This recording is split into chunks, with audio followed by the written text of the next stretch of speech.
네, 여러분 안녕하세요. 네, 오늘은 우리 회사 LF의 경력개발 면담 제도에 대해서 설명드리겠습니다. 여러 외부에 계신 분들이 우리 회사의 경력개발 면담 제도가 잘 워킹이 된다고 어떻게 이렇게 잘 되는지 이렇게 질문을 많이 하셔서 소개해드리게 됐고요. 우리 회사에 지원하시는 여러분들이 참고하시기 바랍니다. 어찌됐든 직원들은 회사 내에서 성장하기를 바라지 않습니까? 그런 겁니다. 자, 제가 몇 번 저희 유튜브 채널을 통해서 말씀드렸는데, 성장하기 위해서는 일을 통한 육성과 교육을 통한 육성이 있습니다. 자, 일을 통한 육성은 어떤 게 있죠? 업무를 부여하거나 직무를 순환하거나 과제를 주거나 피드백을 받거나 이런 것들이 일을 통한 육성 방법이지요. 자, 그럼 교육을 통한 방법은 교육 과정에 들어오거나 교육을 배우거나 자기 스스로 목표의 자료를 찾아보거나 선배한테 물으러 다니거나 뭐 이런 것들입니다. 가장 효과적인 게 일을 통한 육성이고 뭐 OJT나 멘토링이라고 하는 거죠. 자, 결국은 육성이라는 거는 그 근본이 본인의 니즈예요. 본인이 먼저 계획을 수립을 하고 그 계획에 따라서 뭔가 이루어지는 것들입니다.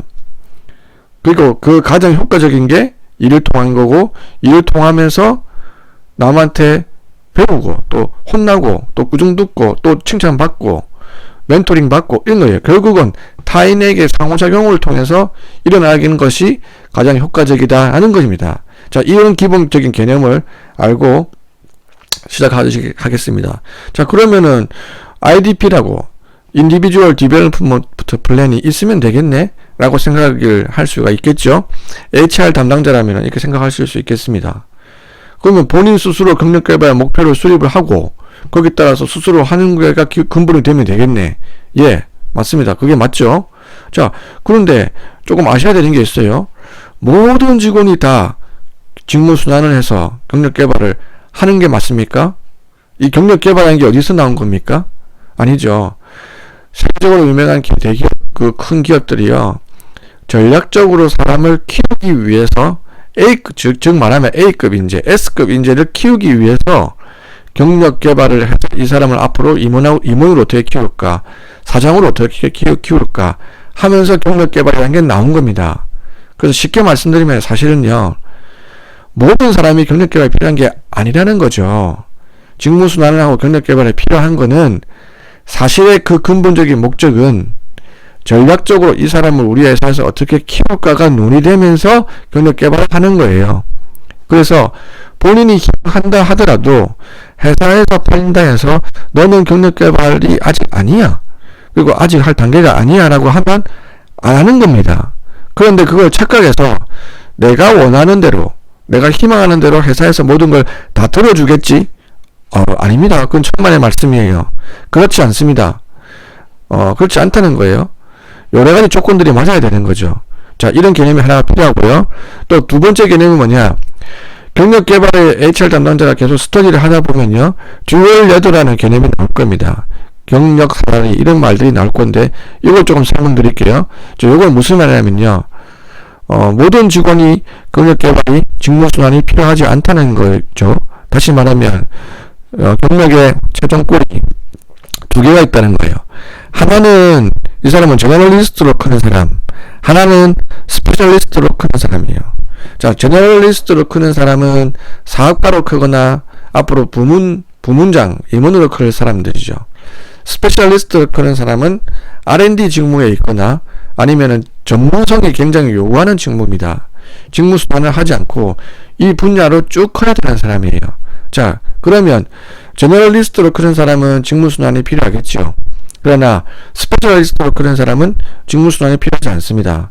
자, 이런 개념을 아셔야 돼요. 그러니까 두 번째는 뭐냐?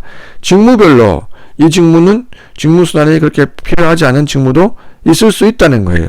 그래서 경력개발 면담을 전 직원이 할 필요는 없다는 거죠. 필요한 직무에만 집중하면 된다는 거예요. 이런 개념을 아셔야 됩니다. 기본적으로 HR 담당자가. 이런 HR 담당자가 이런 것도 스터디하지 않고 그냥 제도를 만드는 게 아니에요. 많은 고민을 하고 만듭니다.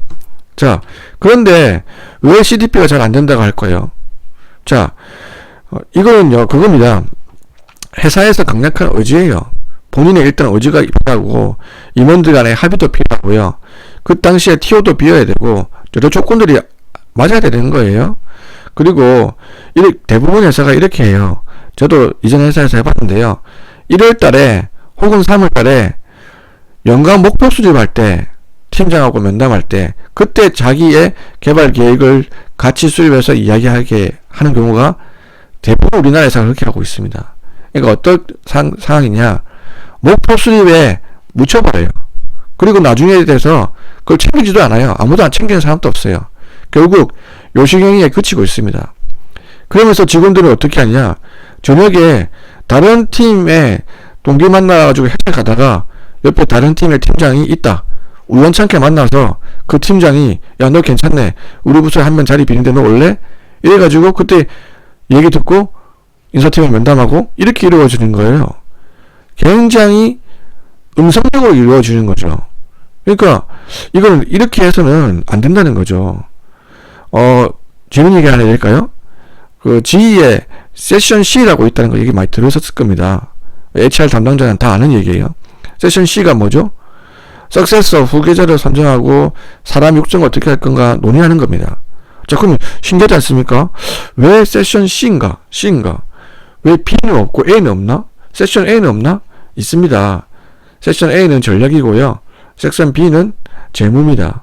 전략과 재무에 대해서 논의도 하고, 세션 C는 그때 사람에 대해서 논의하는 거예요. 자, 세션 C가 후계자를 대해서 어떻게 하는지 논의하는 겁니다. 자, 경력 개발에 제가 말씀드렸죠. 분명히 들어가야 되는 게 후계자 육성을 어떻게 할 건가 들어가야 되는 겁니다. 경력 개발에. 이게 중요하다는 겁니다. 또 설명드립니다. 그러면 속마음을 터놓고 이야기하는 제도가 필요하죠. 요즘 세대는 옛날 세대하고 많이 다릅니다. 밀레니얼 세대, Z세대들은 이전 세대하고 달리 본인의 분명한 니즈와 본인의 생각을 분명하게 밝히는 세대고, 100% 완벽하게 말하지는 못하겠지만 그래도 확실히 이전 세대에 비해서는 그 말을 하는 게 더 분명해진 건 사실입니다. 이런 게 공식적으로 회사에서 할 필요가 있습니다. 자, 그래서 우리 회사의 경력개발 제도는요, 이렇게 합니다. 첫 번째, 연초에 목표 수립할 때 하지 않고 6월이나 7월에서 8월 사이에 합니다. 왜냐, 1월달 되면 연말에 인사동들이 많지 않습니까? 우리나라 사람이 닥쳐야 하는 경향들이 많기 때문에 7월 정도 되면은 이제 하반기를 생각할 때가 됐어요. 그래서 임원들한테 그쯤 됐을 때 경력개발 면담을 이제 본인들이 써서 팀장과 하게 하고, 임원들은 앞으로 후계자를 누가 할 건지 논의를 하는 자리를 갖는 겁니다. 자연스럽게. 그러다 보면 하반기에 당장 해야 되기 때문에 생각하게 하죠.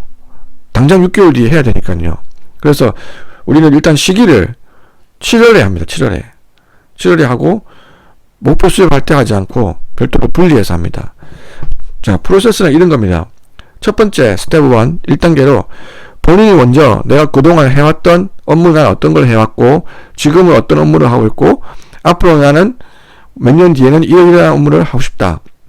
그래서 나를 인사적인 니즈는 나는 뭐 직무 순환을 해달라, 업무를 변경해달라, 그리고 교육적인 니즈는 이런 교육적인 니즈를 해달라, 그리고 나는 이러이러한 고충사항이 있다, 이런 걸 써서 스텝 2, 팀장과 허심탄회하게 이야기하는 거예요. 그러면 팀장은 그 사실을 듣고, 또 임원과 논의가 필요한 경우도 있고 위에 있는 사업부장하고 논의를 해야 되겠죠.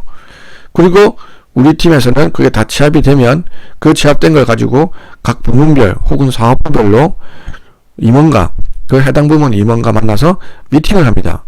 그래서 앞으로 어떻게 이 사람의 니즈를 회사에서는 수용할 수 있는지 못하는지, 그리고 부서의 석세서는 누구를 할 건지, 사업부장 후보, 팀장 후보는 누구를 할 건지, 어떻게 과제를 주고 어떻게 직무 수행을 할 건지에 대한 논의를 합니다. 그리고 거기 또 논의가 되면 일부 수정돼야 될 사항도 있을 수 있거든요. 수정하거나 또 본인에게 직접 피드백을 해주는 게 중요합니다.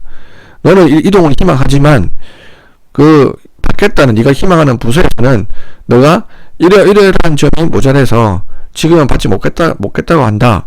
그래서 너는 이러이러한 점을 더 키워야 된다 라는 피드백을 해주는 거예요. 피드백 해주는 게 제일 중요한 겁니다. 여기서는.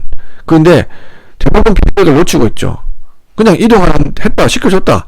여기만 오퍼가 있으면 되는 게 아니라는 겁니다. 본인에게 직접 피드백을 해줘야 됩니다. 피드백을 해주고, 그 다음에 이 결과를 시스템에다가 오픈하게 되어 있는 겁니다.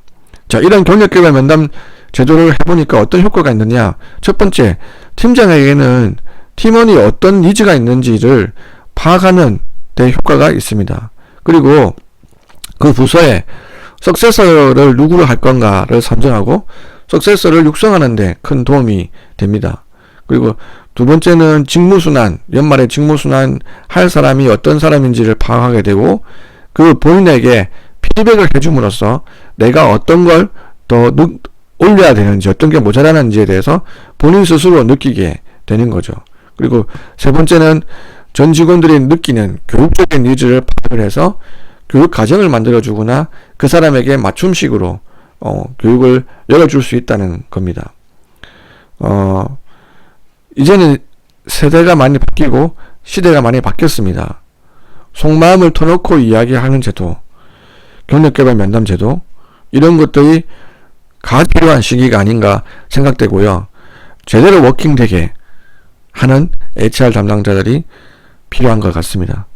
그럼 우리 회사의 경력개발 면담 제도에 대한 설명을 이만 마치도록 하겠습니다.